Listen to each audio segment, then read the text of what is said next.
Once again, Pep Guardiola has gone and shown why he is the dominant manager in the Premier League with their win over Arsenal today 4-1. Now in today's video, we're going to go over his formation and why it helped him win against Arsenal, but also why they've been winning each and every match this season.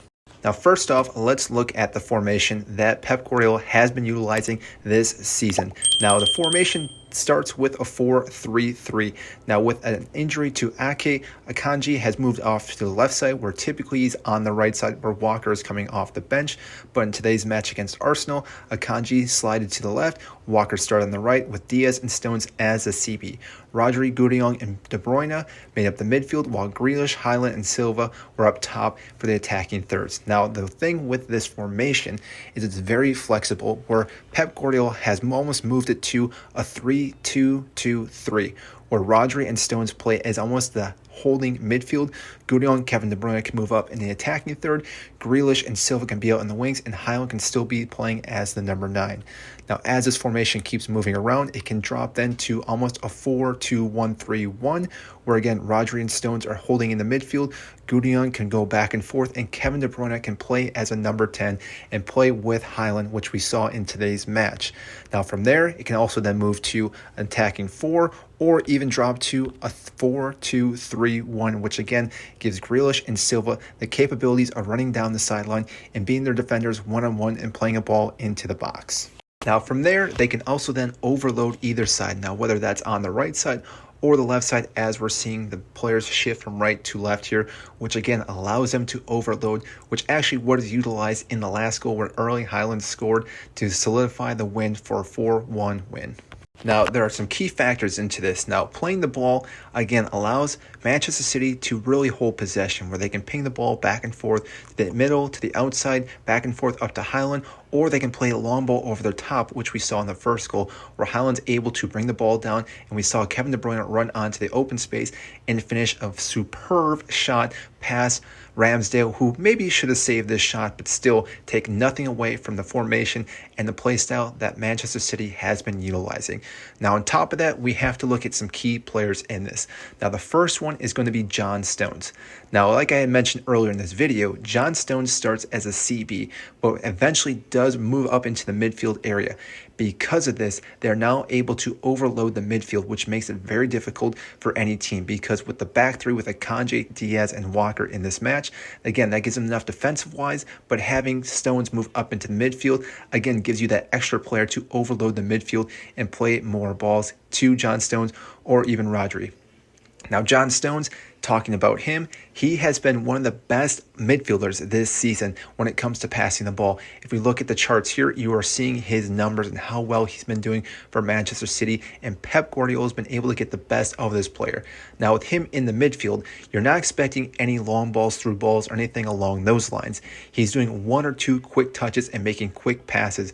What that does is actually opens up channels for other players. So when you play the ball to Stones, he's able then to play the ball to whether that's Walker, Rodri, Silva, Kevin De Bruyne, Grealish, any of those players who are open, then can play another forward passing ball, which again creates massive space for the players to run onto, such as Grealish or Silva, or even Highland itself, which again has been very, very difficult for teams to defend. Next on that list is Erling Haaland, which again should be no surprise with how well this player has been playing for Manchester City and adapting to the Premier League season this year. Now, why Erling Haaland is a massive upgrade for Manchester City is not just because of the goals, the assists, it's the awareness that he brings to this team, but also the capability to trap the ball and hold the ball up for play, which again allows the team to play the ball up to him where he can bring it down, control it, and play a through ball, which we saw today in the early match where Kevin De Bruyne scored that first goal. On top of that, with him bringing the ball down, he can also play the ball into space for Silva, Grealish, Phil Foden, Mahrez, who's ever out on the wings.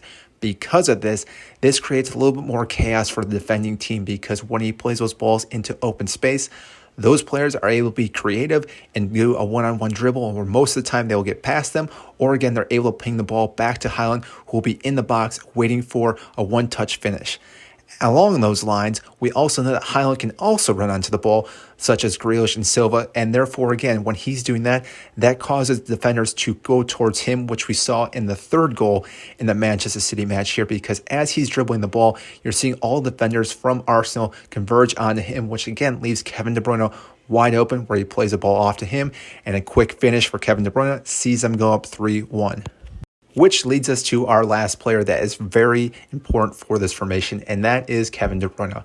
Now, the reason why he's important is because he is so versatile in the midfield, because he can dribble, he can pass, he can shoot, he can do everything for Manchester City. And on top of that, he's one of the most intelligent midfielders to ever play the game.